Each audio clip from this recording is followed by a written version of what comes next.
Hi, so my next top tip is all about application forms. First on my list is job description.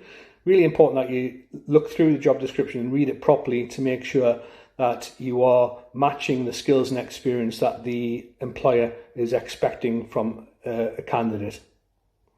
If you are matching those skills and experience, or you feel like you've got transferable skills which would still make you a good candidate to apply for the vacancy, then I would say that you're good to go and ready to move on to step 2 of the application form, which is about the person specification. Now again, it's really important to read the person specification, and usually this is broken down into essential and desirable criteria. So my advice to you would be to look down the various points of essential criteria and make sure that you pretty much match most of them. And if that's the case, then I would say you're good to go. And also have a look at the desirable criteria also. And again, if you match some of that criteria, then I would say even better, and you are pretty much ready to move on to the next step, which is the statement. And this is usually a blank canvas. This is the page on the application form where you have to sell yourself. And I would say this is probably the most difficult part of the application process. And this could be where people fall away and fail and do not get invited to interview because, for the simple fact, is they haven't sold themselves as well as they could, or indeed they haven't read through the person specification properly, and as I say, and they're not answering the statement appropriately.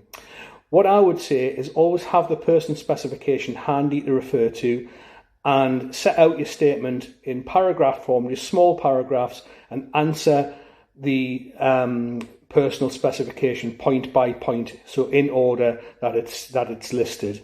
If you do that, then you'll find that you've got a nice narrative, a nice paragraph of history with regard to who you are, what you're about, and why you're such an ideal candidate for the role. It's important to give examples, and it's important to keep the topics relevant as you're creating your personal statement as well. What I would also say is spelling, grammar and punctuation is really, really important as well. If you're not a good speller, use a spell check and make sure that all your grammar is correct, punctuation marks are in the right places, etc. It's really important that you use capital letters where they're supposed to be used. Anything like that which you might think is rather